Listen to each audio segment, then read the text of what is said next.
है students, class 9 का science है और साइंस में हम लोग फिजिक्स देख रहे हैं।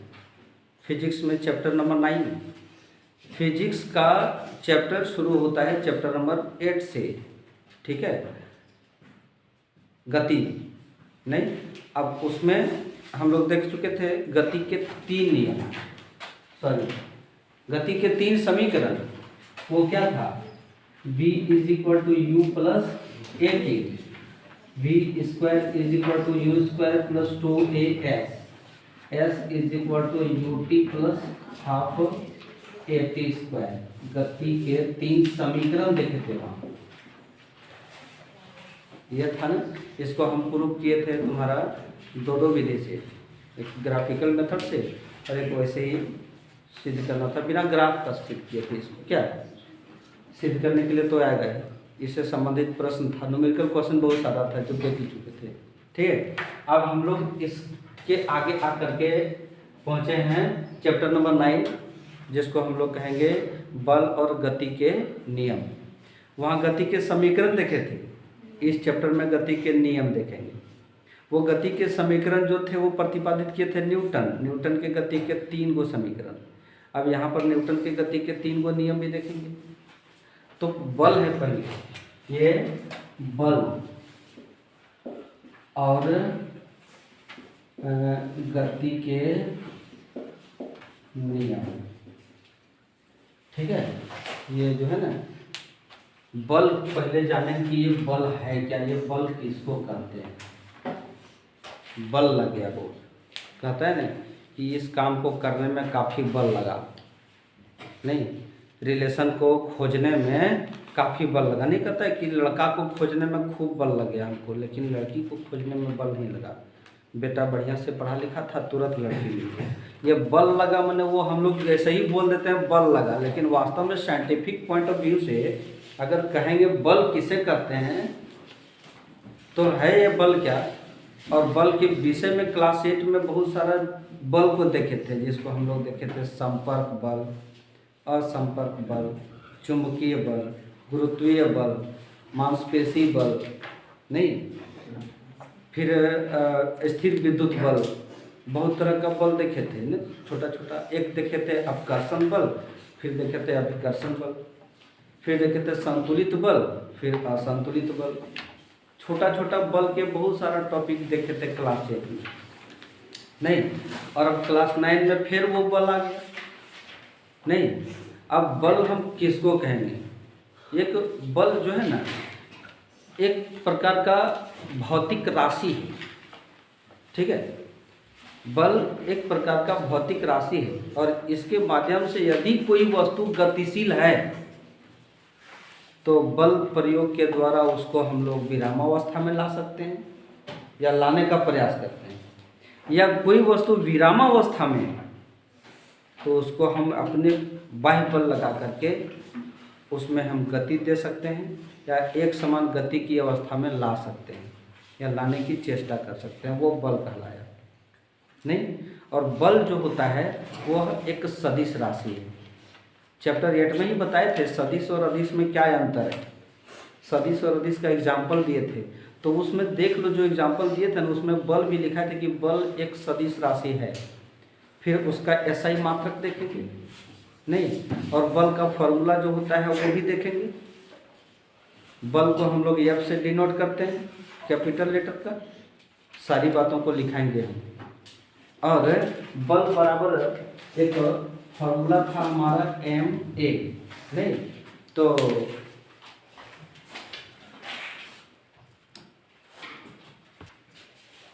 इस फॉर्मूला को भी हम इस चैप्टर में प्रतिपादित करके देंगे, प्रूव करके देंगे कि F is equal to ma कैसे होता है। ये बड़ी इंटरेस्टिंग यहाँ पर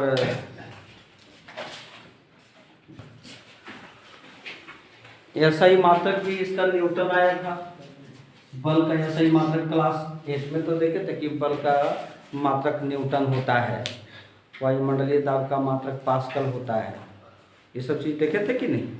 आज थोड़ा सा इसका एडवांस हम लोग थोड़ा सा बढ़ा करके बताया गया है यहाँ पर, और कुछ नहीं।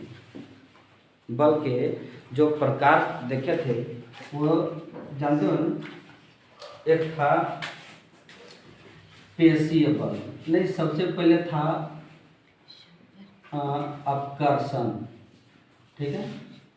दूसरा नंबर में था अभिकर्षण, याद रखना चाहिए, ठीक है। इसलिए याद रखना चाहिए कि अभी 10 क्लास का ऑब्जेक्टिव में देखते हो ना कि 9 क्लास वाला भी घुसा के दे रहा है।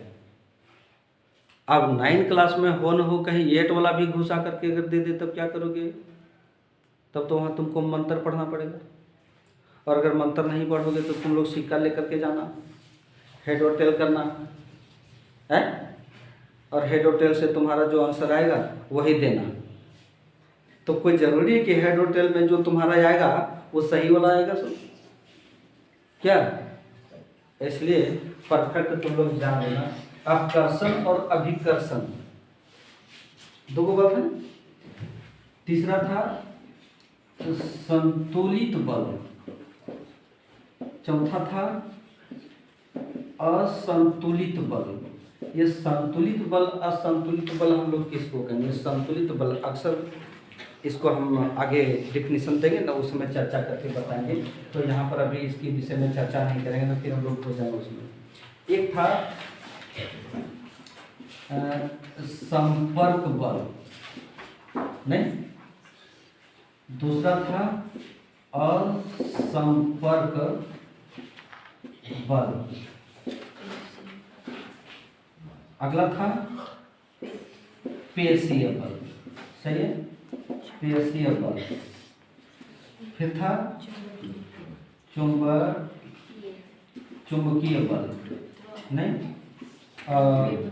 स्थिर विद्युत बल, गुरुत्वीय बल, स्थिर वैद्युत बल, और था गुरुत्वीय बल, सही है ना। और कोई बल छूटा हुआ है क्या? सब तो लिखिए दिए ना। अपकर्षण और अभिकर्षण माने धकेलना और खोलना। अक्सर हम लोग अपना दरवाज़ा को दो तरीके से खोलते हैं और बंद करते हैं ना। अगर कमरे के अंदर में है तो हम लोग धकेल करके बंद करते हैं, और कमरे के बाहर में है तो हम लोग खींच करके बंद करते हैं दरवाज़ा, क्या? तो अपकर्षण और अभिकर्षण ये दो प्रकार के, तो पुश एंड पुल रहता है कि नहीं। कभी कभी जाओगे ना ऑफिस, बड़ा बड़ा जो ऑफिस रहता है जिसमें शीशा का दरवाज़ा लगा हुआ रहता है ना, उसमें गोल इतना बड़ा चीज़ लगा रहता है, उसमें लिखा रहता है पुश, मैंने दरवाज़ा खोलने के लिए पुश करना है, और कहीं कहीं लिखा रहता है पुल, दरवाज़ा खोलने के लिए खींचना पड़ता है। तो वो हो गया अपकर्षण और अभिकर्षण बल, ठीक है। एक हो गया तुम्हारा संतुलित बल। ये संतुलित बल क्या है? हम संतुलित बल किसको कहते हैं? जैसे दो विपरीत बल इस प्रकार कार्य करे कि परिणाम उसका शून्य हो, उसको हम लोग संतुलित बल कहते हैं। अक्सर स्कूल में तुम लोग जब बैठते हो खाली टाइम में ना, तब पंजा लड़ाते हो। पंजा लड़ाने का खेल बहुत सारा किया है तुम लोग स्कूल में ना, और एक दूसरे को मात देने के लिए पूरा जोर लगा देता है, और दोनों का पंजा टस से मस नहीं होता है, थक जाता है, उसके बाद वो परिणाम उसका शून्य निकला, यानी कोई नहीं हारा न कोई जीता। संतुलित बल हो गया। संतुलित बल का एक और एग्जाम्पल दे सकते हैं। अच्छा, संतुलित बल को और असंतुलित बल को अभिकर्षण और अपकर्षण के द्वारा भी देख सकते हैं। मान लो कि इधर से इस टेबल को दबा रहे हैं और उधर से भी दो स्टूडेंट, इधर से दो स्टूडेंट, उधर से भी दो स्टूडेंट, तो विपरीत बल लग रहा है ना। हम उधर बल लगा रहे हैं, उधर वाले इधर बल लगा रहे हैं, तो दो विपरीत बल काम कर रहे हैं, वहाँ परिणाम शून्य, टस से मस नहीं हुआ, संतुलित बल हुआ। अब रस्सी को खींच रहे हैं, उधर भी 4 स्टूडेंट लगा है, इधर भी 4 स्टूडेंट लगा हुआ है, और दोनों एकदम स्थिर है। रस्सी टूट जाए, लेकिन उधर वाले को इधर वाले लोग नहीं खींच पा रहे, और ना ही इधर वाले को उधर वाले लोग खींच पा रहे हैं। परिणाम सुनोगे ना, संतुलित बल का है, समझ रहे कि नहीं? ठीक है। वो संतुलित बल करना। दो विपरीत बल इस प्रकार कार्य करे कि उसका परिणाम यदि शून्य हो तो उसको संतुलित बल कहेंगे। असंतुलित बल किसको कहेंगे? दो विपरीत बल इस प्रकार कार्य करे कि उसका परिणाम शून्य नहीं हो। ठीक है। रस्सी खींचने वाला खेल में यदि उधर 4 और इधर भी 4 है, उधर मोटा मोटा लोग स्टूडेंट है, इधर पतला स्टूडेंट लोग है, तो वो लोग क्या करेगा? खींच लेगा नहीं। और खींच लेगा तो किसी कभी कभी ऐसा होता है कि रस्सी टूट जाता है, और रस्सी टूट जाता है तो दोनों तरफ वाले लोग क्या होते हैं कि एक दूसरे पर गिर जाते हैं। ठीक है। तो बल की गणना वहाँ होगा। लेकिन असंतुलित बल हो गया जब उधर वाले लोग खींच लिए या इधर ही वाले लोग खींच लिए, पत्थरकन से अगर खींच लिए उस मोटकन को, नहीं तो परिणाम तो शून्य हुआ नहीं। दो विपरीत बल इस प्रकार कार्य करें कि परिणाम अगर शून्य ना हो तो उसको असंतुलित बल कहते हैं। टेबल को धकेलने वाला भी बात वही ले लो। हम इधर से पुश कर रहे हैं, उधर से वो पुश कर रहे हैं, और हम कमजोर हैं तो वो लोग क्या करेगा? हमको धकेल देगा। असंतुलित बल कहलाएगा। नहीं, अगला जो है वो है तुम्हारा संपर्क बल। ठीक है। ठीक है। संपर्क बल वो एक प्रकार का पेशीय बल है। अच्छा, पेशी बल को संपर्क बल कह भी सकते हैं, नहीं भी सकते। जैसे कि घोड़ा में लगाम रखा रहता है ना, घोड़ा गाड़ी में लगाम रहता है ना, लगाम पकड़ करके घोड़ा चलाता है, टम टम घोड़ा गाड़ी, तो वो संपर्क बल हुआ। लेकिन हम लोग कंधा पर कुछ लिए हुए हैं या अपना मांसपेशी के द्वारा, जैसे में पेन को हाथ से पकड़े हुए हैं, हमारे मांसपेशी के द्वारा पकड़ा हुआ है ना, तो पेशी बल लग गया इसमें पेशी बल लग रहा है। ठीक है। संपर्क बल वो हो गया जो घोड़ा रस्सी से बांध करके उसको हम खींच रहे हैं, या बकरी को गला में रस्सी बांध करके खींच ले खेत ले जाते हैं ना, तितली की, तो संपर्क बल हुआ। माने हम संपर्क कर रहे हैं उसे, तब उसमें बल लग रहा है, तब उसमें विस्थापन हो रहा है, परिणाम हो रहा है। ठीक है। वो हो गया तुम्हारा संपर्क बल। और असंपर्क बल क्या होगा? असंपर्क बल और स्थिर विद्युत बल। एक असंपर्क बल का एग्जाम्पल तुम लोग बता सकते हो हमको कि कौन सा असंपर्क बल है? याद है?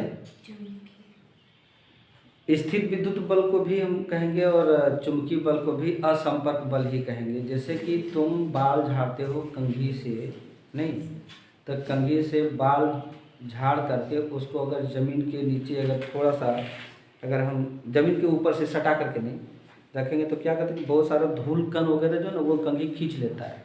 या पेन को इस प्रकार करके हम अगर रगड़ते हैं और इस तरह से घुमाते हैं ज़मीन के पास में, तो क्या करते हैं, गर्दा वो खींच लेता है ना, उस पर उसमें एक प्रकार का आवेश आ जाता है, नहीं धन आवेश आता है उसमें। ठीक है। और गर्दा में ऋण आवेश हो, तो धन और ऋण आवेश जो विपरीत है वो एक दूसरे को क्या करता है? आकर्षित करता है। वो एक दूसरे को आकर्षित करता है, तो आकर्षित करके तो हो गया तुम्हारा असंपर्क बल। सो असंपर्क बल। पेशी बल तो फिर बता दी कि हमारे मांसपेशी के द्वारा जो बल लगता है, पत्थर को धकेलने में या पत्थर को उठाने में हम अपने मांसपेशी का प्रयोग करते हैं। ठीक है। कोई भी वस्तु को हम टच करके, चाहे वो हाथ से टच करें चाहे बॉडी से, कुछ लोग भीड़ में ऐसे धकेलने चलता है, ऐसे धकेलने चलता है, पूरा ऐसे रेट के धकेलता है। ठीक है। तो पेशी बल देख लिए, मांसपेशी, हमारी मांसपेशी के द्वारा जो बल लगता है ना उसको हम लोग पेशी बल करते हैं। वो भीड़ वाला तुमको नहीं बताया था कि मत धक्का मुक्की कर रहा है पूरा, कुछ लोग इधर से धकेल रहे हैं, कुछ लोग इधर से धकेल रहे हैं कि, या फिर हम लोग पत्थर उठाते हैं, पेन पकड़ते हैं, कंधा पर बोझा लेकर के चलते हैं, जो काम हो रहा है ना, ठीक है, वो पेशी बल उसमें लगता है। एक चुंबकीय बल हो गया। चुंबक तो हम लोग सबको देखे हैं ना, चुंबक क्या करता है, उसमें असंपर्क बल लगता है उसमें। ठीक है। वो चुंबक क्या करता है कि लोहे के कण के नज़दीक में ले जाता है, कांटी है या और कोई लोहा का वस्तु बना हुआ है ना, तो उसमें उसके नज़दीक अगर ले जाओगे ना तो अपने आप जो है ना एक फ्री महसूस होने लगता है कि वो खींच रहा है, हमारी तरफ खींच रहा है। ऐसा कभी करके देखो कि नहीं? चुंबक वाला कांटी है तुम्हारे पास और एक हाथ में चुंबक है, अब दोनों सटा करके देखना, लगता है कि अपने खींच लेगा, हमको बिना बल लगाए भी खींच जाएगा उसमें। और वास्तव में उसको टेबल पर रख दो कांटे को और चुंबक को थोड़ा सा दूर में रखो, कांटे तुरंत आकर के इसमें चिपक जाता है। चुंबकीय बल वगैरह संपर्क बल, ठीक है। और एक स्थिर विद्युत बल वो जो तुमको पता है कमजी वाला, एक गुरुत्वीय बल, ये जो बल है ना गुरुत्वाकर्षण, एक चैप्टर ही पढ़ना पड़ेगा, चैप्टर नंबर 9 में 10 में, चैप्टर नंबर 10 में गुरुत्वाकर्षण बल के विषय में बहुत चीज़ जानना है उसमें, ठीक है। तो वो चाहिए नहीं, इसी गुरुत्वीय बल के कारण हम लोग पृथ्वी पर टिके हुए हैं। और इसी गुरुत्वीय बल में कहता है ना कि गुरुत्वाकर्षण बल या गुरुत्वीय बल कहता है कि दो वस्तुओं के बीच जो गुरुत्वाकर्षण बल लगता है वो उन दोनों वस्तुओं के गुणनफल के समानुपाती और उन दोनों वस्तुओं के बीच के दूरी के वर्ग के व्युत्क्रमानुपाती होता है, ठीक है। तो परिभाषा तो वहाँ लिखाएंगे हम, ये थोड़ा सा क्लास 8 में जो बल हम लोग पढ़े थे ना उसका चर्चा हम किए नहीं। अब उसके बाद हम लोग को देखना है गति के नियम, गति के समीकरण देखे थे, ठीक है। अब गति के नियम देखेंगे। गति के 3 नियम इसमें है और वो भी न्यूटन ने प्रतिपादित किया। इसलिए न्यूटन के गति के 3 नियम।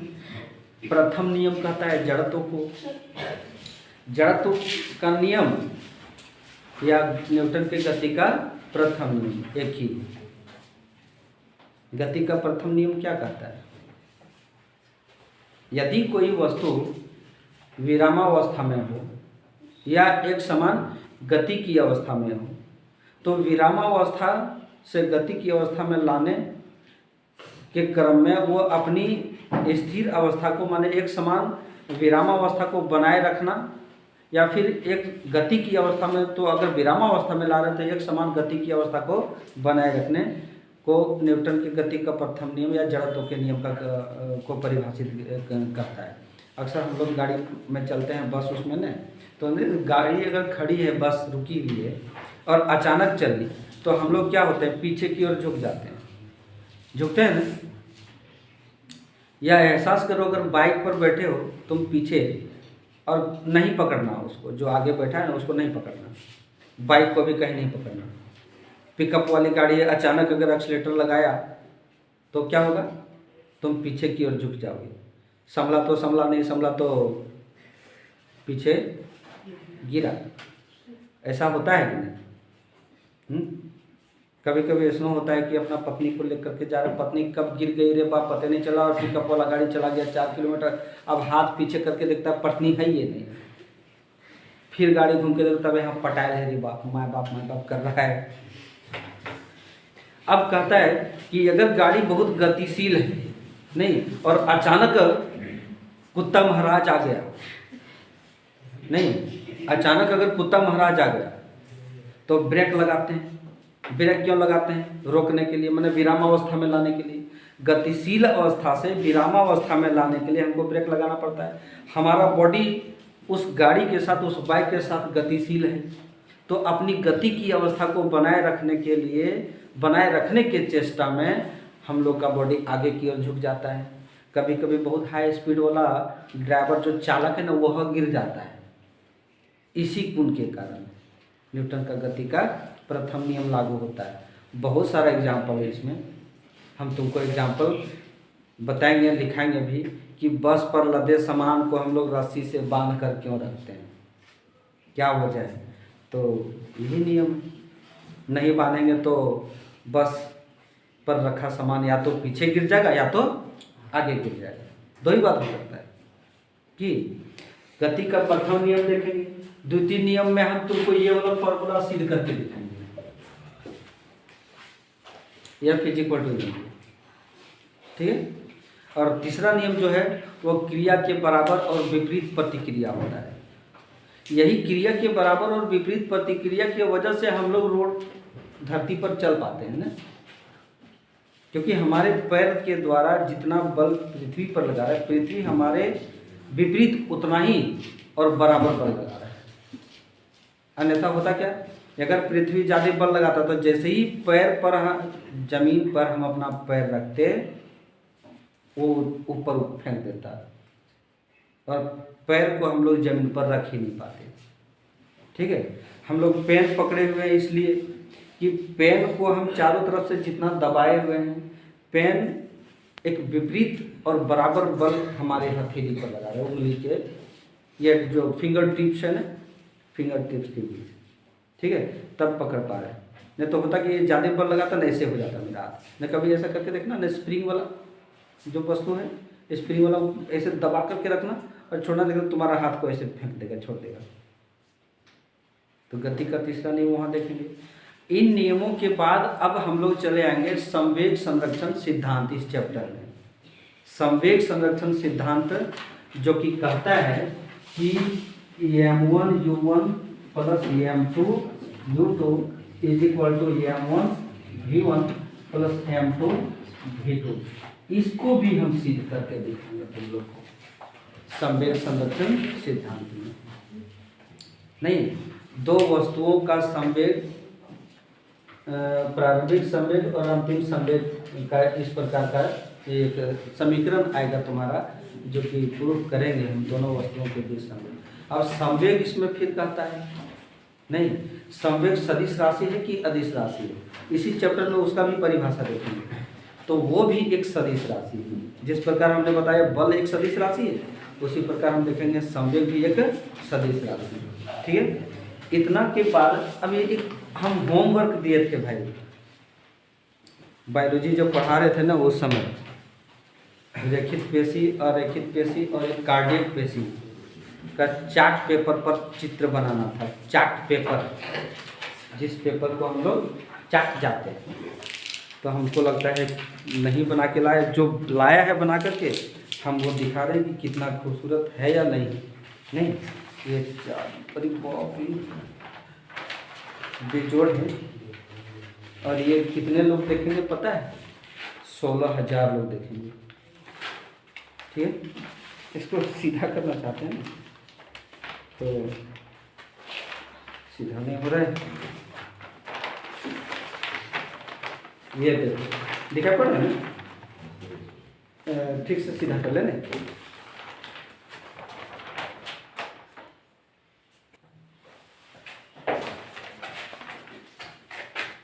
क्या है? रेखित पेशी है, तंत्रिका ऊतक भी दिया हुआ है जिसको हम लोग न्यूरॉन कहते हैं ना, और एक कार्डियक पेशी देखो ये नीचे में दिया हुआ है। ठीक है, और एक ये कौन सा पेशी है? चिकनी पेशी। ठीक है, वाह, इतना खूबसूरत बना करके रखा है। यहाँ पर हम लगा देते हैं, इस तरीके से लगा देते हैं। नहीं, उधर से पकड़ने वाला कोई नहीं। आज पकड़ो, पकड़ो रे, जल्दी आ। बस ये बेहतरीन है कि नहीं? और किसी का है कोई बना करके लाए हो तुम लोग? इस तरह से प्रयास करना चाहिए, है ना खूबसूरत, एक्सीलेंट, आउट ऑफ स्टैंडिंग।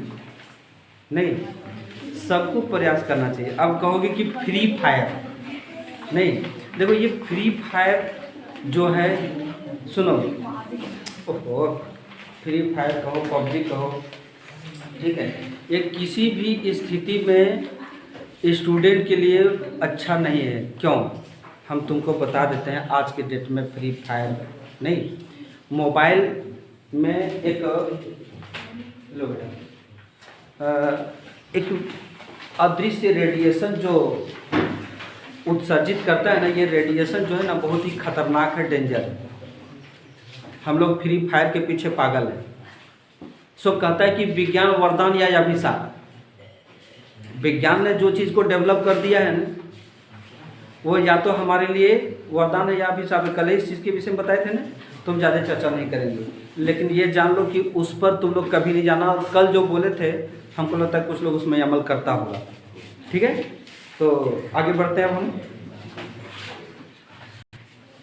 और भी फोटो दिखा रहे हैं जो कि बायोलॉजी वाला जो था ना, सो और ये फोटो जो है वो है सलोनी का। बताओ, है ना खूबसूरत? ठीक है, क्यों नहीं लोग इसको लाइक करेगा, बेहतरीन है। ठीक, तुम आओ और